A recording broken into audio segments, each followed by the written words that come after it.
Next up, I want to invite our guest, Chairman Fred Hampton, to say a few words about your work in this moment in Black August history. I think Black August is not something that is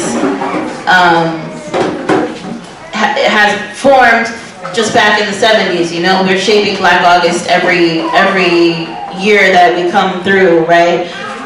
By celebrating or remembering past resistance by putting our energy into current resistance, right? So there's a reason that folks decided to do the prison strikes this month, right? And it's because they're remembering Black August as well. They're remembering the former resistance, and they're continuing that legacy.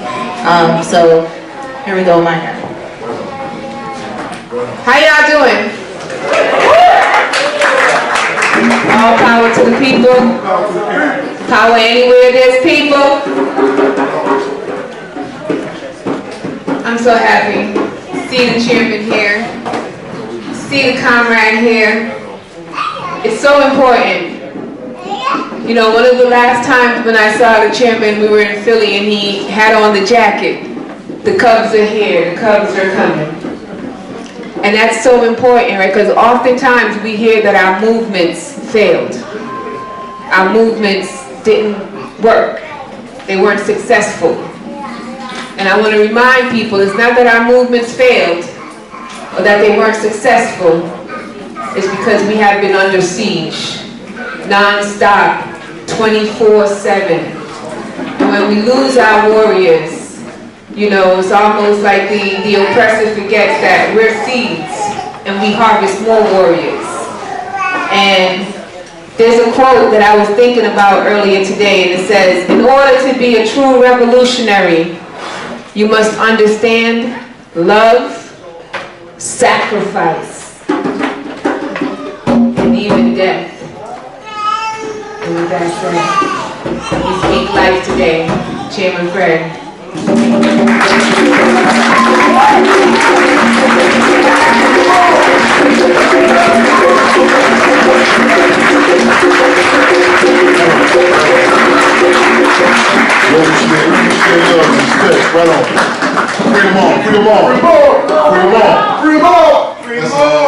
Revolutionary people, we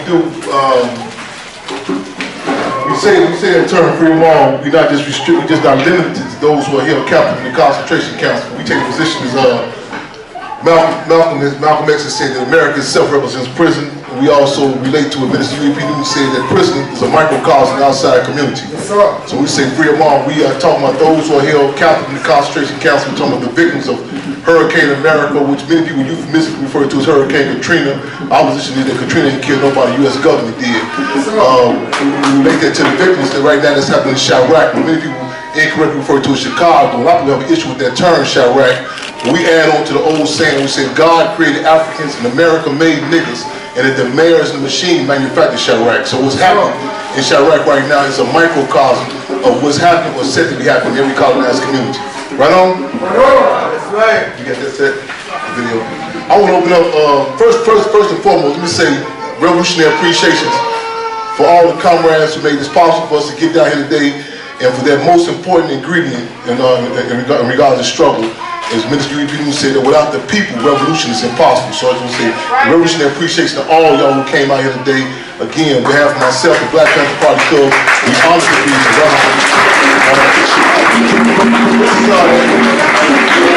This is a video. This is a piece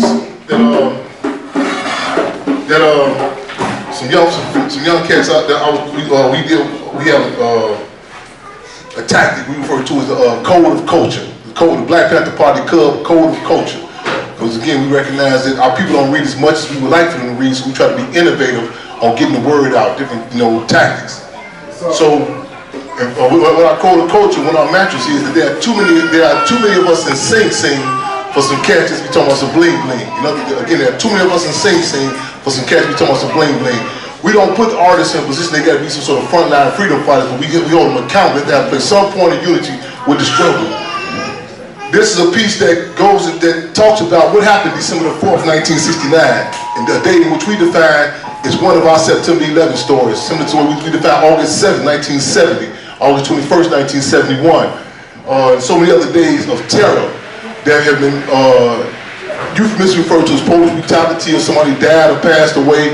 But we are very clear that Chairman Fred Hampton, Defense Secretary Mark Clark, Field Marshal George Jackson, young man Child Jonathan Jackson, they were assassinated. It's important to use brutal terms for brutal realities. But this is a piece entitled 2337 West Monroe. And this talks about what happened December the 4th, 1969 on the west side of Chicago. On the day the United States government, via the Chicago Police Department, under the tenure of the infamous COINTEL program, counterintelligence program, where they had the Chicago police armed with a floor plan so detailed that they even knew what pack of cigarettes would likely be inside the house. A floor plan was supplied to them by an agent provocateur named William O'Neill. The state had went so far as to put Seconal, a knockout drug, inside the Kool-Aid of Chairman Fred the night prior, and was exposed later on after we had Chairman Fred's body exhumed. It was enough Seconal, enough knockout drugs to technically knock a horse out.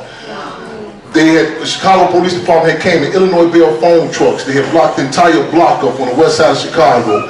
They had pulled the other occupants from outside the house. They came,